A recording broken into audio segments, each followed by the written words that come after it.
En este vídeo os voy a hablar de un concepto importante dentro del mundo de la medicina natural, como es el de la crisis curativa. Primero os diré que el proceso de salud-enfermedad tiene tres fases. Una primera fase que sería la fase de equilibrio, que es la fase de salud. Pero cuando se rompe este equilibrio llegamos a una fase aguda, donde se presentan los síntomas. En los problemas de espalda los síntomas típicos son inflamación, contractura, dolor, pero en cualquier otra enfermedad, un proceso gripal, por ejemplo, un síntoma sería la fiebre. Y luego llegaríamos cuando el cuerpo no es capaz de curar el problema, se traslada a una fase crónica, es decir, una fase con síntomas menos intensos, menos molestos, pero más tiempo mantenidos, más sostenidos, a veces de forma indefinida. Bien, se llega a esta fase crónica también en ocasiones porque en la fase aguda sus síntomas se tratan con medicamentos que solo tratan de reprimir la molestia, es decir, antiinflamatorios, analgésicos, relajantes musculares.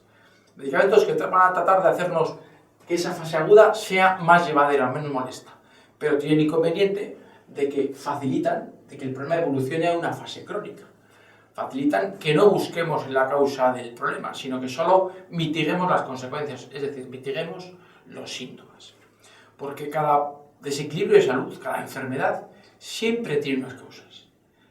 En los problemas de espalda aludimos siempre a factores traumáticos como golpes, caídas, o microtraumáticos como pueden ser las posturas o los gestos repetitivos.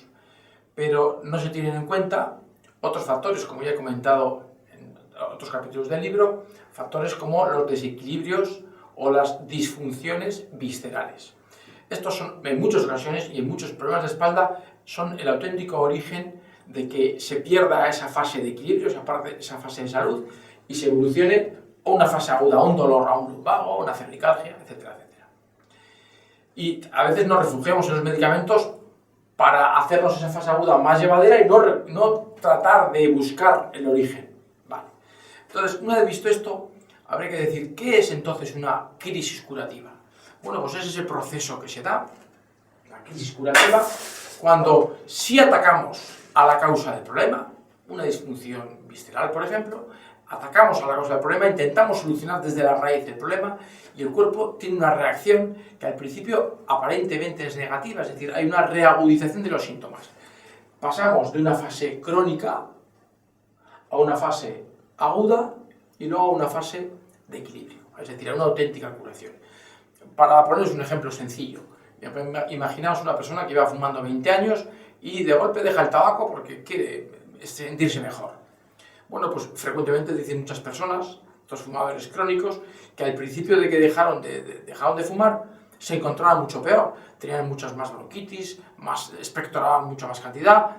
A veces este proceso duraba varios meses. Ese proceso de empeoramiento transitorio que se da al principio de eliminar la causa, en el caso del tabaquismo, eliminar el tabaco. Pues bueno, eliminas la causa del tabaco y resulta que el paciente al principio empeora.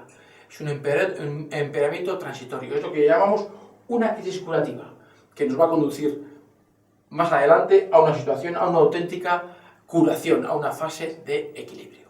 Bueno, espero que esta explicación sobre la crisis curativa te ayude a sobrellevar mejor los síntomas que te pueden ocurrir o que te pueden aparecer cuando estás haciendo una dieta depurativa, eliminas un montón de alimentos tóxicos y a veces en los 2 o 3 primeros días te encuentras más cansado, te encuentras más irritado, eso es una crisis curativa.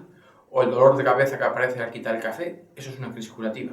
O a veces los dolores musculares y las agujetas que aparecen después de una buena sesión de masaje de osteopatía, eso es una crisis curativa. Es un proceso molesto, normalmente limitado, pero que te está diciendo que el cuerpo está reaccionando bien.